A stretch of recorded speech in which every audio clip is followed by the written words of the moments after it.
Exodus. Introduction.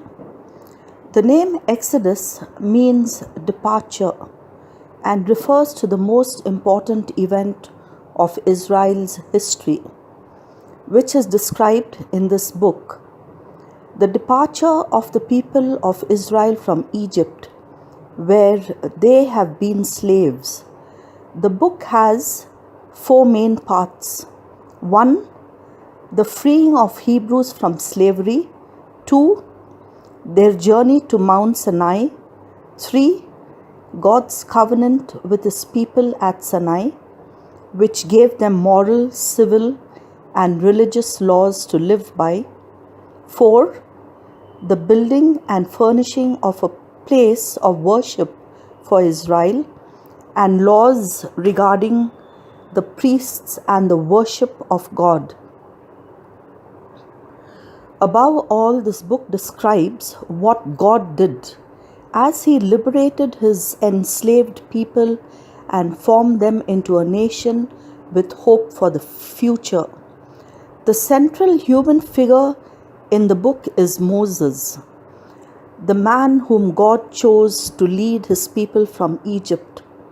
The most widely known part of the book is the list of the 10 commandments, which is in chapter 20. The Israelites are treated cruelly in Egypt. The sons of Jacob who went to Egypt with him, each with his family, were Reuben, Simeon, Levi, Judah, Issachar, Zebulun, Benjamin, Dan, Naphtali, Gad, and Asher. The total number of these people directly descended from Jacob was 70. His son Joseph was already in Egypt. In the course of time, Joseph, his brothers, and all the rest of that generation died. But their descendants, the Israelites, had many children and became so numerous and strong that Egypt was filled with them. Then a new king who knew nothing about Joseph came to power in Egypt. He said to his people, "These Israelites are so numerous and strong that they are a threat to us. In case of war, they might join our enemies in order to fight against us and might escape from the country. We must find some way to keep them from becoming even more numerous." So the Egyptians put slave drivers over them to crush their spirits with hard labor. The Israelites built the cities of Pithom and Ramses to serve as supply centers for the king. But the more the Egyptians oppressed the Israelites, the more they increased in number, and further they spread through the land. The Egyptians came to fear the Israelites and made their lives miserable by forcing them into cruel slavery. They made them work on their building projects and in their fields, and they had no mercy on them. Then the king of Egypt spoke to Shiphrah and Puah, the 2 midwives who helped the Hebrew women. "When you help the Hebrew women give birth," he said to them, "kill the baby if it is a boy, but if it is a girl, let it live." But the midwives feared God and so did not obey the king. Instead, they let the boys live. So the king sent for the midwives and asked them, "Why are you doing this? Why are you letting the boys live?" They answered, "The Hebrew women are not like Egyptian women. They give birth easily, and their babies are born before either of us gets there." Because the midwives feared God, He was good to them and gave them families of their own. And the Israelites continued to increase and become strong. Finally, the king issued a command to all his people: "Take every newborn Hebrew boy and throw him into the Nile, but let all the girls live." The birth of Moses. During this time, a man from the tribe of Levi married a woman of his own tribe, and she bore him her son. When she saw what a fine baby he was, she hid him for 3 months. But when she could not hide him any longer, she took a basket made of reeds and covered it with tar to make it watertight. She put the baby in it and then placed it in the tall grass at the edge of the river. The baby's sister stood some distance away to see what would happen to him. The king's daughter came down to the river to bathe, while her servants walked along the bank. Suddenly, she noticed the basket in the tall grass and sent a slave girl to get it. The princess opened it and saw a baby boy. He was crying, and she felt sorry for him. "This is the one of the Hebrew babies," she said. Then his sister asked her, "Shall I go and call a Hebrew woman to act as a wet nurse?" "Please do," she answered. So the girl went and brought the baby's own mother. The princess told the woman, "Take this baby and nurse him for me, and I will pay you." So she took the baby and nursed him. Later, when the child was old enough, she took him to the king's daughter, who adopted him as her own son. She said to herself, "I pulled him out of the water, and so I name him Moses." Moses escapes to Midian. When Moses had grown up, he went to visit his people, the Hebrews, and he saw how they were forced to do hard labor. He even saw an Egyptian kill a Hebrew, one of Moses' own people. Moses looked all around, and when he saw that no one was watching, he killed the Egyptian and hid his body in the sand. The next day he went back and saw 2 Hebrew men fighting. He said to the one who was in the wrong, "Why are you beating up a fellow Hebrew?" The man answered, "Who made you our ruler and judge? Are you going to kill me just as you killed that Egyptian?" Then Moses was afraid and said to himself, "People have found out what I have done." When the king heard what had happened, he tried to have Moses killed. But Moses fled and went to live in the land of Midian. One day, when Moses was sitting by a well, 7 daughters of Jethro, the priest of Midian, came to draw water and fill the troughs for their father's sheep and goats. But some shepherds drove Jethro's daughters away. Then Moses went to their rescue and watered their animals for them. When they returned to their father, he asked, "Why have you come back so early today?" "An Egyptian rescued us from the shepherds," they answered, "and he even drew water for us and watered our animals."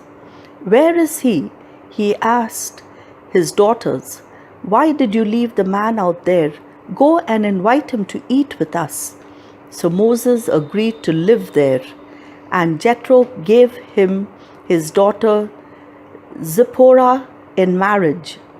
Who bore him a son. Moses said to himself, "I am a foreigner in this land, and so I name him Gershom." Years later, the king of Egypt died, but the Israelites were still groaning under their slavery and cried out for help. Their cry went up to God, who heard their groaning and remembered his covenant with Abraham, Isaac, and Jacob.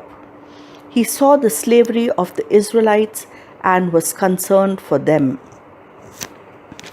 God calls Moses.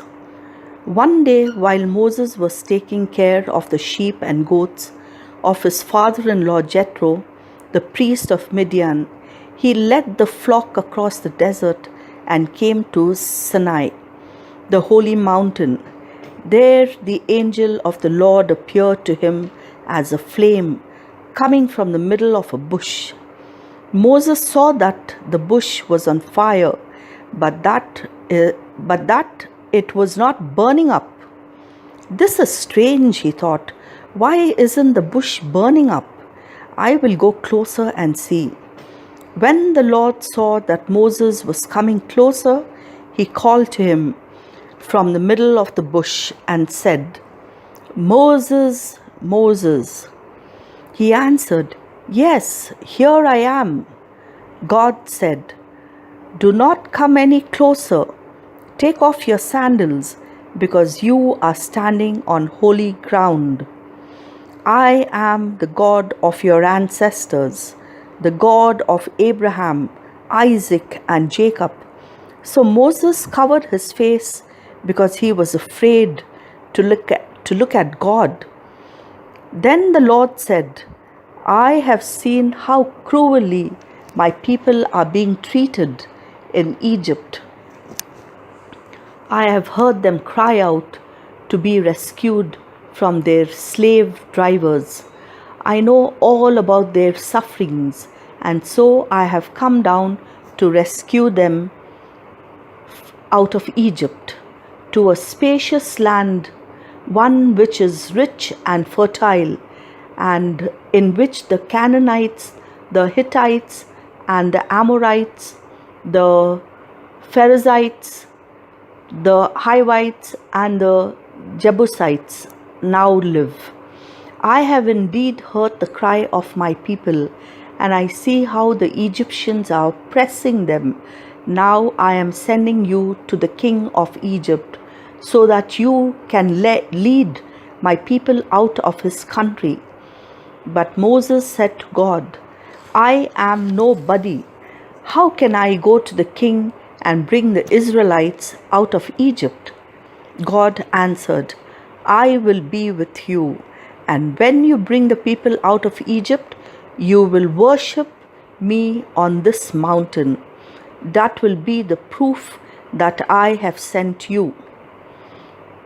But Moses replied, "When I go to the Israelites and say to them, 'The God of your ancestors sent me to you,' they will ask me, 'What is his name?' So what can I tell them?" God said, "I am who I am. This is what you must say to them. 'The one who is called I Am has sent me to you.' Tell the Israelites that I, the Lord, the God of their ancestors, the God of Abraham, Isaac, and Jacob, have sent you to them. This is my name forever. This is what all future generations are to call me. Go and gather the leaders of Israel together and tell them that I, the Lord, the God of their ancestors, the God of Abraham, Isaac, and Jacob, appeared to you. Tell them that I have come to them and have seen what the Egyptians are doing to them. I have decided that I will bring them out of Egypt, where they are being treated cruelly, and will take them to a rich and fertile land, the land of the Canaanites, the Hittites, the Amorites, the Perizzites, the Hivites, and the Jebusites. My people will listen to what you say to them. Then you must go with the leaders of Israel to the king of Egypt and say to him, 'The Lord, the God of the Hebrews, has revealed himself to us.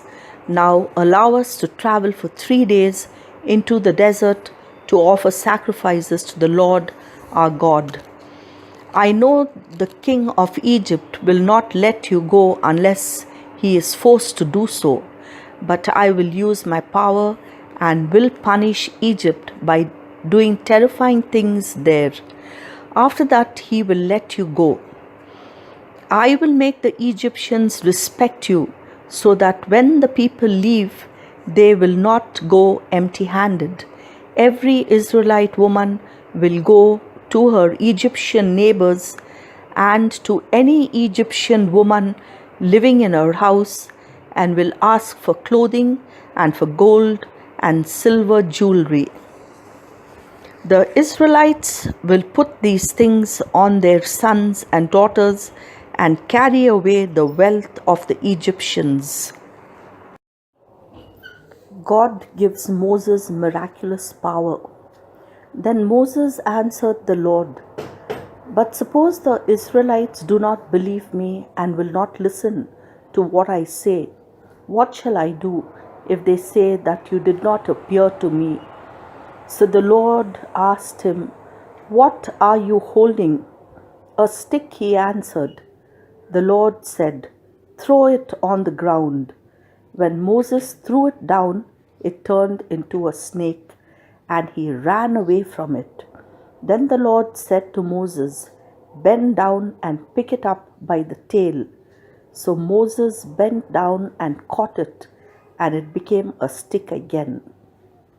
The Lord said, "Do this to prove to the Israelites that the Lord, the God of their ancestors, the God of Abraham, Isaac, and Jacob, has appeared to you." The Lord spoke to Moses again. "Put your hand inside your robe." Moses obeyed. And when he took his hand out, it was diseased, covered with white spots like snow. Then the Lord said, "Put your hand inside your robe again." He did so, and when he took it out, this time it was healthy, just like the rest of his body. The Lord said, "If they will not believe you or be convinced by the first miracle, then this will convince them.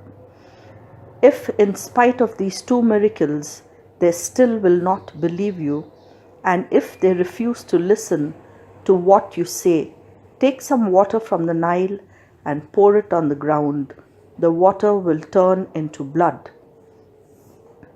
But Moses said, "No, Lord, don't send me. I have never been a good speaker, and I haven't become one since you began to speak to me.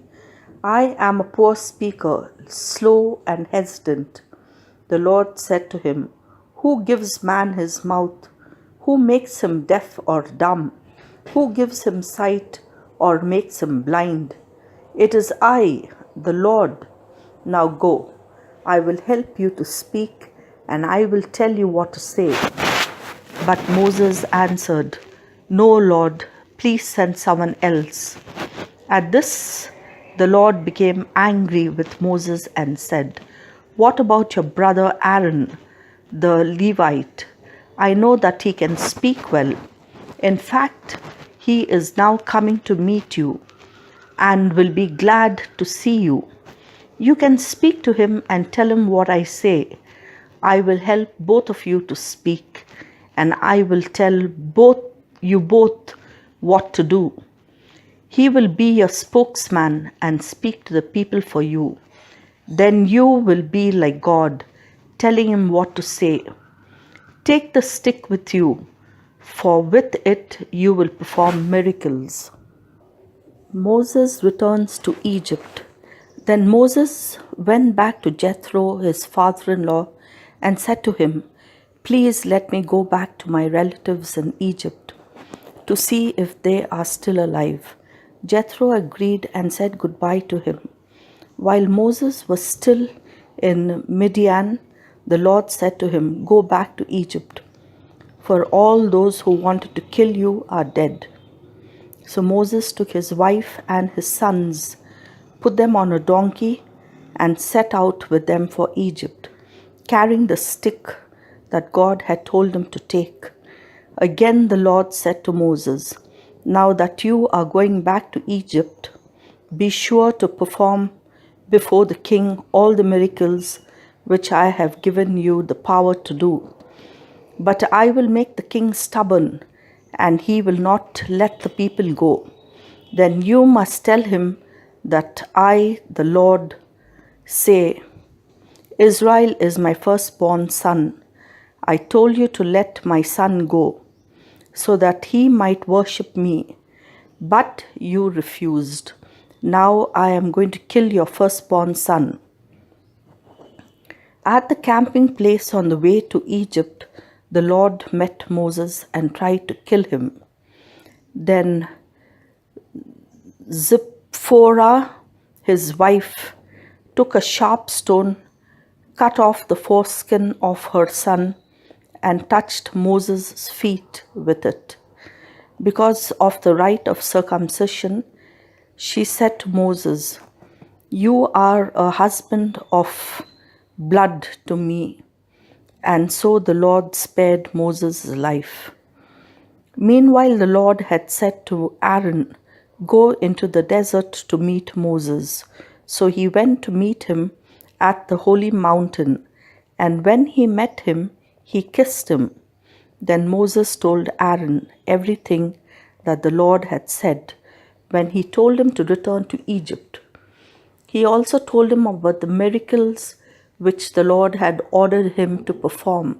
So Moses and Aaron went to Egypt and gathered all the Israelite leaders together. Aaron told them everything that the Lord had said to Moses. And then Moses performed all the miracles in front of the people. They believed. And when they heard that the Lord had come to them and had seen how they were being treated cruelly, they bowed down and worshipped.